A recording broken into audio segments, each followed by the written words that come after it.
नमस्कार, मैं हूं आपके साथ मयंक। देखिए, बड़ी खबर मिडिल ईस्ट से। अब्राहम लिंकन यानी अमेरिका का एयरक्राफ्ट कैरियर अब आ गया है व्लादिमीर पुतिन के निशाने पर। बिल्कुल ठीक सुना आपने, पुतिन ने अब्राहम लिंकन को लेकर सीधा अमेरिका को वार्निंग दे दी है। देखिए, पिछले 24 घंटे में इस तरह की खबरें आई कि अमेरिका ने अपनी जंग की तैयारी पूरी कर ली है ईरान के खिलाफ। जो एयरक्राफ्ट कैरियर है वो पहुंच चुका है, ओमान की खाड़ी में है, फारस की खाड़ी के करीब, ईरान के बिल्कुल करीब। और जितने फाइटर जेट्स हैं जॉर्डन में, कतर में, कुवैत में, वो सब अपनी लोकेशन पर पहुंच चुके हैं और किसी भी पल अमेरिका हमला कर सकता है। इस तरह की खबरें आने लगी। इसी बीच पुतिन की तरफ से एक बयान आया, रूस के विदेश मंत्री की तरफ से बयान आया और उन्होंने पुतिन का संदेश अमेरिका तक पहुंचा दिया। और वो क्या है संदेश, क्या बड़ी बातें कही पुतिन ने? देखिए, पहली बात तो यह बताई गई कि अब्राहम लिंकन के पहुंचने से पुतिन सख्त नाराज हैं, बेहद नाराज हैं। और उन्होंने डोनाल्ड ट्रंप तक ये बात साफ साफ पहुंचा दी है कि देखिए, अगर आप हमला करते हैं, पहला जो संदेश उनका कि आप ईरान को अकेला मत समझिए। भले आपने ईरान को घेर लिया हो, आपने एयरक्राफ्ट कैरियर भेज दिया, तमाम F-35 जेट्स पहुंच चुके हैं, सबमरीन पहुंच चुकी हैं, शिप्स पहुंच चुके हैं, लेकिन ईरान को अकेला समझने की गलती मत कीजिएगा। रूस मजबूती के साथ ईरान के साथ खड़ा है। यह पहला संदेश पुतिन ने दिया है डोनाल्ड ट्रंप को, और सीधा संदेश दिया। दूसरा बड़ा संदेश जो उन्होंने दिया है, उनकी तरफ से यह कहा गया, जो विदेश मंत्रालय के प्रवक्ता हैं दिमित्री पेस्कोव, इनकी तरफ से यह बात कही गई कि मिडिल ईस्ट में आज जो हालात हैं उसके लिए अमेरिका जिम्मेदार है। जो स्थिति आज बनी हुई है मिडिल ईस्ट में, जंगी हालात हैं, इसके लिए अमेरिका जिम्मेदार है। उसके अलावा जो तीसरी बात कही गई और सबसे इंपॉर्टेंट बात, कि अगर आपने हमला किया ईरान पर, अमेरिका ने अगर हमला किया, तो नतीजा होगा अनस्टॉपेबल एस्केलेशन, यानी हालात इतने बिगड़ जाएंगे कि जंग रोकना मुश्किल हो जाएगा। इस अनस्टॉपेबल एस्केलेशन का क्या मतलब है? मतलब यह है कि इतनी ज्यादा जंग बढ़ जाएगी कि वो फिर कंट्रोल नहीं हो पाएगी। इसका मतलब यही है कि अगर आपने ईरान पर हमला किया तो रूस इस बार ईरान की मदद के लिए जंग में कूद पड़ेगा। ये संदेश जो है, इस तरह का संदेश पुतिन की तरफ से दे दिया गया है अमेरिका को, डोनाल्ड ट्रंप को। देखिए, कल शाम के जो करीब 5-6 घंटे थे, उसमें अचानक इस तरह से खबरें चल पड़ी कि बस अब स्ट्राइक हुई, तब स्ट्राइक हुई, ईरान पर अब हमला हुआ, तब हमला हुआ। इसी बीच आप टाइमिंग देखिए, इसी बीच पुतिन का संदेश आ गया और उन्होंने कहा, एक बार सोच लीजिए हमला करने के पहले कि आप शुरुआत तो कर देंगे, लेकिन उसके बाद जो मिडिल ईस्ट में आग लगेगी आप उसको बुझा नहीं पाएंगे। अगर आप सोचते हैं कि सिर्फ पिछली बार की तरह ईरान पर हमला करेंगे और आपके फ्लाइट्स निकल जाएंगी वापस, फाइटर जेट्स, और जंग वहीं के वहीं खत्म हो जाएगी, तो ऐसा नहीं है। एक लंबी जंग छिड़ेगी और हालात इतने बिगड़ जाएंगे कि पूरा मिडिल ईस्ट जलने लगेगा। ये संदेश पुतिन की तरफ से दिया गया। देखिए, पिछले कुछ दिनों में जो डेवलपमेंट्स हुए, ये क्यों कहा जा रहा है बार बार कि रूस इस बार जो है वो ईरान की पूरी मदद करेगा, और अमेरिका भी इस बात को जानता है। जिस तरह से ईरान ने आईसीबीएम टेस्ट किया, और आईसीबीएम टेस्ट करने के लिए पुतिन ने अपना एयर स्पेस दिया, रूस का एयर स्पेस दिया, और उसको क्रॉस करते हुए 7,000 किलोमीटर का ट्रेवल करते हुए डिस्टेंस आईसीबीएम जो है वो साइबेरिया में जाकर गिरी। कौन सा आपने ऐसा पहला एग्जाम्पल देखा है जिसमें बताइए कि कोई एक देश एक दूसरे देश के मिसाइल को, वो भी ये कह रहा है कि पहला मिसाइल टेस्ट है, इस पर मैं अलग से वीडियो करूंगा। एक जो है, कौन सा देश किसी दूसरे देश की मिसाइल को टेस्ट करने के लिए अपनी टेरिटरी, अपना एयर स्पेस देगा? पूरे कॉन्फिडेंस के साथ रूस ने ये एयर स्पेस दिया। बताया जाता है कि ये पहला संदेश था जो पुतिन ने डोनाल्ड ट्रंप को सीधा सीधा दिया, और वो भी आईसीबीएम टेस्ट में ईरान की मदद करके, ईरान के टेस्ट में मदद करके। ये संदेश था साफ कि इस बार मिसाइल की रेंज में वॉशिंगटन और न्यूयॉर्क भी होंगे। ये मत समझिए कि आप ईरान पर हमला करेंगे और ईरान जो है वो, आप उसको वो वाला ईरान मत समझिए कि 2000 और 2500 की रेंज वाला ईरान है। ये नया ईरान है जिसकी स्ट्राइकिंग रेंज 10,000 किलोमीटर से ज्यादा है, और वो अमेरिका की मेनलैंड तक हमला कर सकता है। ये संदेश था जो रूस की तरफ से और ईरान की तरफ से अमेरिका को दिया गया। ये पहला मौका था जब बिना एक शब्द कहे पुतिन ने यह बात जता दी थी साफ साफ कि हम ईरान के साथ खड़े हैं, ये आईसीबीएम टेस्ट के दौरान। और अब जो है ये कहा जा रहा है, जब इस तरह की खबरें आई कि कभी भी स्ट्राइक हो सकती है, ठीक इसके पहले पुतिन का बयान आया और उन्होंने साफ कह दिया कि ईरान को आप अकेला मत समझो, हम साथ में खड़े हुए। अब देखिए, एक बात ये भी बताई जा रही है कि अब्राहम लिंकन एयरक्राफ्ट कैरियर जब आया, तो इस हालात पर, इन पूरे हालात पर रूस और चीन के बीच में एक बार फिर बड़ी बैठक हुई और स्ट्रेटेजिक ये तय हुई कि भाई आगे अब इसको कैसे निपटा जाएगा इन हालात में। एक तो तो स्टीव विटकॉफ हैं। स्टीव विटकॉफ जो कि करीबी हैं, डोनाल्ड ट्रंप के एनवॉय हैं, वो लगातार सबके संपर्क में हैं। वो रूस के भी संपर्क में हैं, चीन के भी संपर्क में हैं, ईरान के विदेश मंत्रालय के संपर्क में भी हैं, और लगातार एक बैकडोर से इस तरह की भी कोशिश हो रही है किसी तरह से कि भाई जंग जो है वो किसी तरह का समझौता हो जाए। लेकिन समझौता कैसा हो? जो शर्त अमेरिका ने रखी है, डोनाल्ड ट्रंप की शर्त है कि आप अपना एनरिच यूरेनियम जो है वो आपको छोड़ना पड़ेगा। अब आप सुनिए, ध्यान से समझिए इस बात को।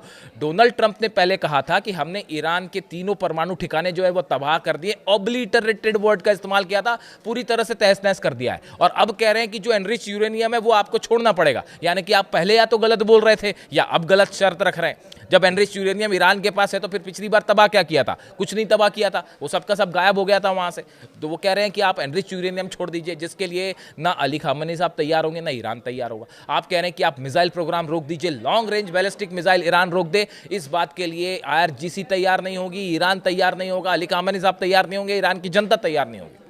ऐसी सूरत में आप कह रहे हैं कि आप किसी तरह का यूरेनियम एनरिचमेंट ही मत करिए, पूरा जंग इसी के लिए छिड़ी हुई है, और ईरान कह रहा है हम संप्रभु देश है, हम क्यों छोड़ दें एनरिचमेंट। तो ये 3-4 जो शर्तें रखी है अमेरिका ने, जिसको लेके स्टीव विटकॉफ कोशिश कर रहे हैं, लेकिन ये कतई मंजूर नहीं है, किसी को मंजूर नहीं है, ना ईरान को मंजूर, ना रूस को मंजूर, ना चीन को मंजूर। तो ये किसी सूरत में इसको लेकर जो है वो सहमति नहीं बन पाएगी। अब आप देखिए, हमले करने से रूस और इस पूरे क्षेत्र में रूस की क्या भूमिका होगी और क्या असर पड़ेगा।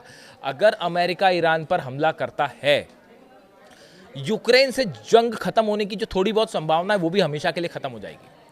जो यूरोप और रूस के बीच में एक प्रकार से जो जंग छिड़ी हुई है यूक्रेन और रूस के बीच में, और लगातार कोशिश कर रहे हैं डोनाल्ड ट्रंप की किसी तरह से ये समझौता हो जाए। अगर ईरान पर हमला किया तो इसका मतलब है वो यूक्रेन के साथ सीज फायर की जो थोड़ी बहुत संभावना है वो भी हमेशा के लिए खत्म हो जाएगी। बात नंबर 1। बात नंबर 2, ईरान को हारने नहीं देगा रूस, ये भी तय बात है। अगर ऐसी हालत पहली बात तो कभी होएगी नहीं, क्योंकि ईरान ने इस बार इतनी ज़बरदस्त तैयारी करी है, हर एक कदम पर आगे है। उस पर हम अलग से फिर कभी चर्चा कर लेंगे। लेकिन अगर आप शॉर्ट में ही सुनना चाहें तो ये अब्राहम लिंकन को लेकर 4 स्तर की, 4 लेवल की तैयारी जो है, 4 फोल्ड तैयारी बताई जा रही है ईरान की। एंटी शिप मिसाइल्स तैनात कर दी गई हैं फारस की खाड़ी में, जिसमें बड़ी मदद चीन और रूस ने अपनी मिसाइल्स देकर भी करी हैं। जो कार्गो शिप्स आए और कार्गो प्लेन्स पहुंचे तेहरान, वो क्या लेके आए थे, उसको लेकर कहा जा रहा है कि एंटी शिप मिसाइल्स जो है पूरी फारस की खाड़ी में ईरान ने तैनात कर दिए हैं। उसके पीछे जो है जितनी सबमरीन्स हैं, फतेह सीरीज़ की और गदीर सीरीज़ की, वो सबमरीन सब फारस की खाड़ी के लिए निकल गई हैं और बहुत ही कम डिस्टेंस पर खड़ी हैं एयरक्राफ्ट कैरियर के सामने। इसके अलावा फतेह 2 100 से ज़्यादा, मैं बता चुका हूँ आपको, 100 से ज़्यादा फतेह 2 मिसाइल्स जो हैं उसका निशाना ही सिर्फ अब्राहम लिंकन है। और चौथे नंबर पे बताया जा रहा है कि सैकड़ों ड्रोन तैयार हैं शायद, और वो हमला करने की पूरी स्ट्रैटेजी तैयार है। 4 फोल्ड जो है रणनीति ईरान ने तैयार कर रखी है, और पीछे से मदद कर रहे हैं सैटेलाइट रूस और चाइना के। और इतना ही नहीं, इंटरनेट सर्विस भी प्रोवाइड कर रहे हैं, वो उसमें भी अलग मदद कर रहे हैं। यानी इतना आसान नहीं है जैमिंग करना भी अमेरिका के लिए, जैसा वेनेजुएला में हो गया था। उसके बाद आप ये देखिए कि अगला जो बड़ा पॉइंट है कि अगर जंग हुई और रूस मदद करता है तो जंग लंबी चलेगी। ऐसा नहीं होगा कि वो F-2 बॉम्बर्स आए, 3 जगह बम गिराए और निकल लिए। इस बार ऐसा नहीं होगा। अगर आपने हमला किया तो फिर आप लंबी जंग के लिए तैयार रहिए, जैसे इराक में हुआ, जैसे अफगानिस्तान में हुआ, जैसे वियतनाम में हुआ। और तीनों जगह क्या नतीजे हुए पूरी दुनिया जानती है। तो रूस का इन्वॉल्वमेंट मतलब लंबी जंग देखिए चल रहा है यूक्रेन के साथ अब भी, और उलझे हुए हैं वहाँ सबके सब। वैसे ही अमेरिका भी उलझ जाएगा एक और जंग में। चौथी बड़ी बात, अमेरिका अपने ग्राउंड ऑपरेशन के लिए तैयार नहीं है, अपने सैनिक भेजने के लिए तैयार नहीं। कैसे तैयार हो? सामने 5 लाख IRGC के सैनिक खड़े हुए हैं, सेना के IRGC के 5 लाख सैनिक खड़े हुए हैं सामने। कैसे ग्राउंड ऑपरेशन कर लोगे आप? कहाँ से ग्राउंड ऑपरेशन कर लोगे? और बिना ग्राउंड ऑपरेशन किए सत्ता परिवर्तन भी इम्पॉसिबल है, बहुत मुश्किल है। वो खुद CIA और मोसाद की रिपोर्ट्स ये बता रही हैं कि जो सत्ता परिवर्तन की कोशिश थी वो नाकाम साबित हो रही है। तो ग्राउंड ऑपरेशन किए बिना किसी देश पर कब्जा जमाना इम्पॉसिबल, असंभव सी बात है। और ईरान वैसे ही सरेंडर करने को तैयार नहीं है। ईरान ने तो अपनी इतनी लंबी तैयारी कर रखी है कि जंग शुरू हुई तो पता नहीं कहाँ कहाँ, मतलब आप ये मान के चलिए, एक्सपर्ट्स ये बता रहे हैं कि अगर हमला होता है तो आप देखिए 5-6 बेसेस तो अमेरिका के जो हैं वो उस पर इतना भीषण हमला होगा जो इतिहास में कभी नहीं हुआ, और रोकना मुश्किल हो जाएगा मिसाइल्स को। तो आप ये देखिए अलग। इसके अलावा डोनाल्ड ट्रंप के कुछ करीबी जो एडवाइजर्स हैं उन्होंने ये भी सलाह दी है कि आप फुल फ्लेजेड वॉर मत करिए, ईरान के कमांडर्स को निशाना बनाइए, जैसा पिछली बार इजराइल ने किया था। इस बार उसके लिए ईरान तैयार है, बार बार एक जैसी गलती नहीं होती। तो ईरान उसके लिए भी तैयार है कि अपने कमांडर्स को कैसे बचाना है, और अगर किसी कोई कमांडर शहीद भी होता है तो उसके बदले कौन टेक ओवर करेगा वो नाम भी अभी से तय कर दिए गए, यानी उससे जंग पे कोई फर्क नहीं पड़ने वाला, उसकी भी तैयारी हो चुकी है। और देखिए सबसे अहम बात कि इन पूरे हालात के बीच में ईरान ने अमेरिका के हर धमकी का जवाब एक कदम आगे बढ़ के दिया है। अपनी सेना के स्तर पर जवाब दिया, मिसाइल्स के स्तर पर जवाब दिया है, डिफेंस सिस्टम के स्तर पर जवाब दिया है, आईसीबीएम के स्तर पर जवाब दिया है, यानी एक कदम अमेरिका से ज़्यादा एग्रेसिव रहा है ईरान, जिसके चलते ये संभावना अगर अमेरिका हमला करता है, और ऐसे में रूस और पुतिन का जो संदेश है कि ईरान को आप अकेला मत समझिए, ये डोनाल्ड ट्रंप को सीधा सीधा संदेश है कि अगर आप वेनेजुएला समझने की गलती मत करिए, और अगर आपने यहाँ ऑपरेशन किया तो एक लंबी जंग होगी जिसमें पूरा मिडिल ईस्ट झुलसेगा। ऐसा नहीं है कि सिर्फ ईरान झुलसेगा, उसकी आँच सऊदी अरब तक भी जाएगी, कतर तक भी जाएगी, बहरीन तक जाएगी, कुवैत तक जाएगी, इराक तक जाएगी, सीरिया तक जाएगी। और इसराइल का जो होगा, वो हम तो इसराइल की बात ही नहीं कर रहे, अभी जंग जो है वो ईरान और अमेरिका के बीच चल रही है। इसराइल तो अभी पीछे छूट चुका है, वो तो 2000 किलोमीटर वाली मिसाइल संभाल लेती है, यहाँ बात अब 10-10 और 7 और 10,000 वाली रेंज की बातें हो रही हैं। तो इसराइल अभी उसको आप छोड़ दीजिए, वो तो जो होगा सो होगा, वो तो उसको बड़ी कीमत चुकानी ही पड़ेगी। तो इसीलिए अब व्लादिमीर पुतिन का ये संदेश साफ है कि अमेरिका को कि आप हमला करना है अगर तो 10 बार सोच लीजिए, क्योंकि ईरान अकेला नहीं है, और ये बड़ा संदेश है।